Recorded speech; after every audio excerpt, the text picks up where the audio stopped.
name like Super Mega Space Blaster Special Turbo, I really wanted to use this opportunity to advert this game kind of with this review as heavy metal as possible, with like, you know, heavy metal voice, some sort of heavy metal voice with like a lot of like intense rock music just playing in the background.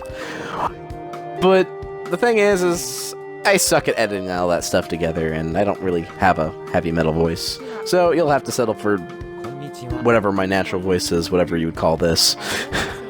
Anyway, Super Mega Space Blaster Special Turbo, which I'm not going to continue saying because that's a very long title, is a modern take on retro arcade shooters, rather, that used to litter arcades back in the day when arcades used to be plentiful and good. I mean, you may disagree with me on that, but they're definitely not what they used to be.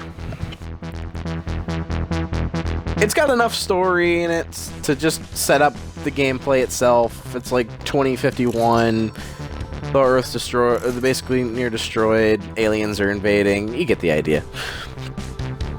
What's really important is the gameplay for this anyway.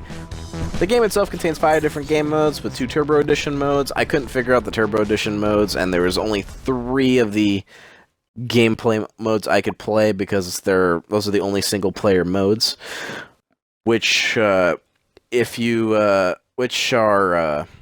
Save the Colony, as you can see right here, where you have to protect this rather round object at the bottom of the screen and shoot meteorites, rockets, you name it, and prevent your own stupidity from destroying yourself.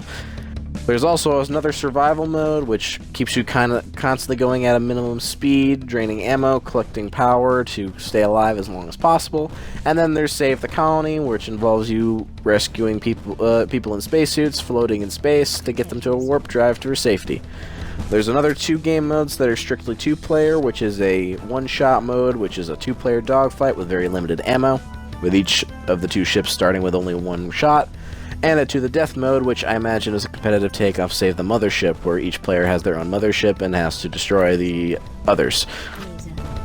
Now, the controls themselves, as you can tell, feel very, very, very fine-tuned, so any error you make in this game is entirely your fault. Which, you know, can get frustrating in its own regard, because, I mean, if you're like me, if you ever play a bullet hell shooter or shmup or anything like that, you eventually kind of sort of get to a point where you're working on approximates, and you kind of have an approximate idea of where your ship is, so because you're trying to scope out all the potential threats to you, and then eventually kind of just lose track of where you are, and then, you know, you could crash into a meteorite fragment or the wall boundaries, you know, fun stuff like that. But there's ways that you can, you know, better improve yourself if you think your ship's lackluster. You can purchase other ships like this one. And I think there's a total of, I think they said 15, I could be wrong, that you can unlock by getting currency through completing challenges.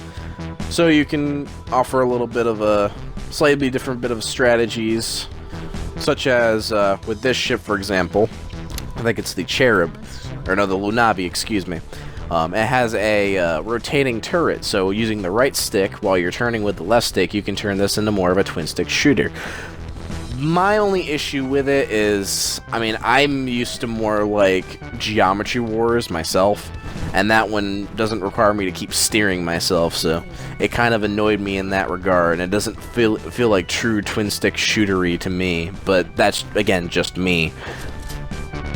It feels more like a hybrid in my eyes. Achievement-wise for this game, it might take you a bit to earn them, because they're a bit more specific. It's not like a Ride-alike title or a Sometimes You title. It's its entirely own thing. It's developed and published by Bare Knuckle Entertainment, and they've done an excellent job, might I say. So it will take you time to get some of these achievements, but honestly, this is a game you can easily get yourself lost in if you let it happen. Overall, pros, the controls are fine-tuned, the music's excellent, it feels very fitting with the game itself, and the gameplay is fun without that annoying style repetition. My only grievance against this game, and it's not even a grievance, it's just kind of a preference, is I don't really think the twin-stick shooting feels like twin-stick shooting, but, you know, I'm used to certain expectations. Maybe you're not. It's what it is. Overall, I think this game is a perfect example of taking something old and making it new again, and improving on it, of course. And honestly, it's just very fun and addicting, you know? I think everyone should consider picking this up to have as their, like, arcade section of games. Myself, I have a set of games that I specifically play if I want something quick to play and not something that takes a while to get into. So I'll have, like, a couple of arcade games, kind of like this one, or like Pac-Man and what have you. Stuff like that. And honestly, this game for that is a worthy 10 out of 10. It's fun, it's addicting, like I've said before. There's nothing wrong with it. It's very fine-tuned, very polished. Honestly, I want to play more of it.